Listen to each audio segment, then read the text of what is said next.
Thank you. It's an honour and a privilege to speak today about the Right Honourable Brian Mulroney. While it has been 2.5 months since his passing, it has given me time to pay respects during his lying in state, time to listen and watch those who knew him well, alongside Canadians who just wanted to pay their respects in Ottawa and Montreal. I speak today about Mr. Mulroney because, like so many, he had an impact on me that was strong and powerful during the formative years in my life, an impact that continues until this day. Let's first go back in time. 1984, 4 decades ago. How old were you? What were you up to?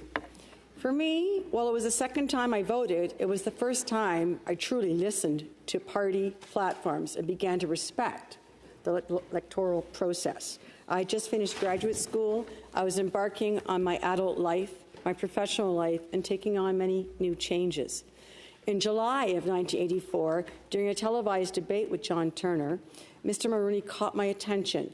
Party charisma, party confidence, I was taken by his big picture, ambitious responses, and his reference to leading Canada and aspiring to be a strong global influence. I also remember quite clearly a moment when Mr. Turner tried to shake up Mulroney a bit regarding political appointments, and I watched as Mr. Mulroney smoothly, tactfully flipped the tables on his opponent at that moment. It felt like Mr. Mulroney gained so much momentum throughout the month of August. I read what I could in the media, and that was only the newspaper. I learned of his life in a small, isolated town of Baie-Comeau, and that he was a son of Irish Catholic Canadian parents. Over time and before the election, I also learned of his deep love and appreciation for his wife and his best friend. And what I really admired was that Brian and Mila presented as a team, both during the campaign and his time in office. I think it was the only time, and I don't know if it was a break in protocol, but it was the only time in my life that I saw campaign buttons with both the photo of the candidate and his spouse. They were inseparable throughout, which I found impressive, as I soon was to begin my own family. And then September 4th, I remember that morning like it was yesterday. In my mid-20s, it was my first day in my new apartment, a whopping $400 for 2 bedrooms, in a new town, starting a new job, no car, just my bicycle.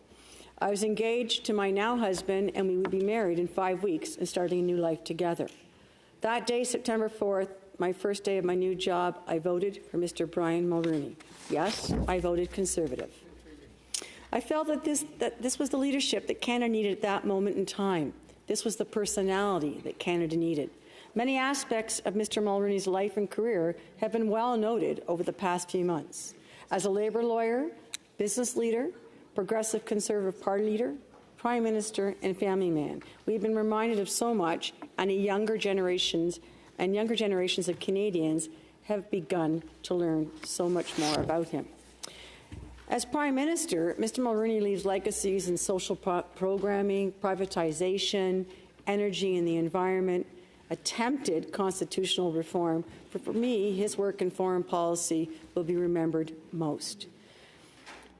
His relationship with his fellow Irishman, U.S. President Ronald Reagan, would serve him well, and his deep desire to develop strong global relationships would serve Canada well. For me, his work with South Africa, his work to eliminate apartheid stands high and tall in my memory. This was a political dance that I followed with interest. This is where I learned much about the Commonwealth, the importance of the Commonwealth at this moment in history. Mulroney's work within the Commonwealth to sanction the South African government, to try to put an end to apartheid, to have Nelson Mandela released was tireless. He did not have the support of Margaret Thatcher, and we were told those were very tough face-to-face meetings. The support of the U.S. President was also not clearly there. But Mulroney hammered away at this from every angle. His leadership within the UN, the Commonwealth, G7 were pivotal to the end of apartheid. His leadership was based on leveraging personal relationships and being in the room. And there's a reason why Nelson Mandela made his first foreign visit to Canada's Parliament after his release from prison. Fast forward 10 years later to 1994. It is the Commonwealth Games, hosted by Canada in Victoria. My first go at coaching a multi-sport games A big team, lots on the go. It is now the day of opening ceremonies. The opening ceremonies are special anytime, anywhere, especially on home soil, but it is a long time, usually at least 6 to 8, maybe 10 hours from start to finish. So hurry up and wait, and taking your time and having patience is important. As we prepared to march in, we heard lots of commotion, singing, and chanting behind us. It was South Africa celebrating just being so excited to be back in the Commonwealth. Mandela's people were there and shared in his excitement. Our athletes were truthfully unsure about what all this fuss was all about. They were getting a little tired and wanted to get on with it. I quickly circled about 30 of them around me and just paused and said, "Do you know what is happening? Do you know why this moment is significant? Do you know you are part of history?" They were athletes. They were focused on their sport. They had very little idea. I remember saying, "There will be many memories you make here at these Commonwealth Games, some on the field of play, some off. Today you will march into the Victoria Stadium alongside South Africa. They are returning to the Commonwealth movement after experiencing years of an apartheid regime. The march-in is for their country, for their freedom. This is their first event outside of South Africa. Remember to say hello. You know their team jersey colors. When not competing, look them straight in the eye, introduce yourself, and do what you can to make them feel most welcome." Fast forward 30 years, and many will recall just a few weeks ago, maybe 10 days ago, there was a pivotal 30-year anniversary of the freedom of South Africa. Two of these athletes, who are now in their 50s, emailed me out of the blue. And they said, "Hey, Coach Deke, I just saw on social media, this is the 30th anniversary for South Africa celebrating their freedom. I'll never forget what you told us in that crazy huddle before the opening ceremonies in Victoria. We certainly now get the importance of that moment.